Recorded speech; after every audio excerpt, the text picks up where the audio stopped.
प्रणाम भगवान। ओम श्री गुरुवे नमः।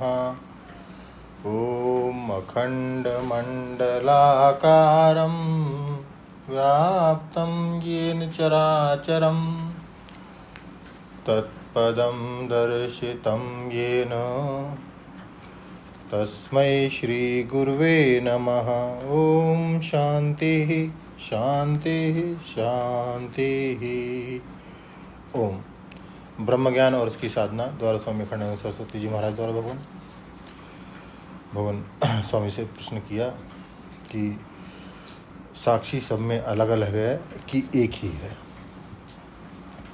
स्वामी जी कहते हैं, मालूम तो यह पड़ता है कि सब अंतःकरणों के पीछे साक्षी है, परंतु मेरे अपने अंतःकरण में सहस्त्रों वृत्तियाँ उठती हैं। उन सब का साक्षी तो एक मैं ही हूँ, मैं ही होता हूँ।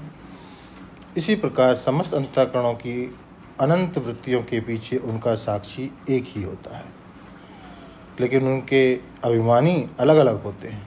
शोक स्थान सहस्त्राणी, भया स्थान शतानि च, दिवसे दिवसे मूढ़म आविशन्ति न पंडितम। शोक स्थान सहस्त्र आए और गए, दिन भर में 10 बार रोए हैं। ये दिन भर में सैकड़ों बार डरे और उत्साही बने हैं। ये किस में आते हैं कि इनका संबंध मूढ़ पुरुष से है, पंडित पुरुष से नहीं है।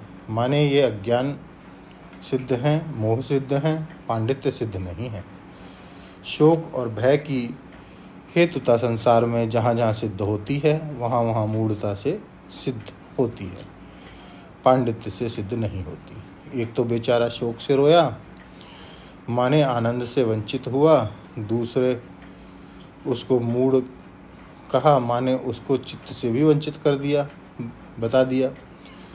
जो आनंद से वंचित है वह ज्ञान से भी वंचित है, और जब आनंद तथा ज्ञान से वंचित है तो जन्म मरण के चक्कर में बारंबार पड़ेगा ही, तो वह सत्य से भी वंचित है।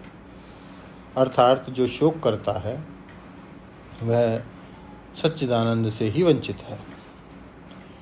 अविद्या के कारण ही वह अपने को दुखी, अज्ञानी और जन्म मरण वाला मान रहा है। अब कहते हैं कि कोई वस्तु नहीं है जो हो तो सही, पर जिसको अस्ति न कह सकते हों। यदि ब्रह्म अस्ति ही ना हो तो वह ज्ञेय कैसे होगा। एक ही वस्तु को ज्ञेय भी कहना और उसको अस्ति नास्ति से अनिर्वचनीय भी कहना, यह बात नहीं बनती है।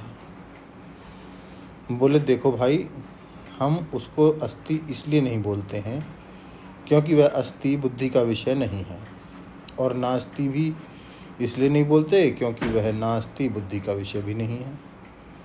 आप पहले इस बात पर ध्यान दें कि बुद्धि का विषय और बुद्धि का आश्रय क्या है। नए नए वेदांत सुनने वालों को यह बात समझ में नहीं आती है। तो आप देखो, यह है फूल। नेत्र से फूल मालूम पड़ता है तो यह फूल हुआ नेत्र का विषय, और नेत्र के द्वारा फूल है ऐसा जिसको मालूम पड़ता है वह है फूल का आश्रय, मैं स्वयं। देखो, बुद्धि वृत्ति बनती है ना, तो बुद्धि के साथ मैं हूँ ज्ञाता, और आँख है ज्ञान का कारण, और यह फूल है नेत्र द्वारा बुद्धि का विषय। अब नेत्र और बुद्धि वृत्ति का आश्रय कौन है कि आश्रय मैं है। तो परमात्मा को जो ढूंढना है वह इस नेत्र के विषय फूल में नहीं ढूंढना है, नेत्र के आश्रय में ढूंढना है, आश्रय में मैं ढूंढना है। तो फूल यहाँ होगा तो फूल को कहेंगे अस्ति, और फूल यहाँ नहीं होगा तो हटा देंगे तो फूल को बोलेंगे नास्ति। तो फूल है और फूल नहीं है, लेकिन आँख के पीछे बैठकर जो देखने वाला है, फूल के होने से वह हो नहीं जाता और फूल के नहीं होने से वह नहीं हो जाता, सो बात नहीं है।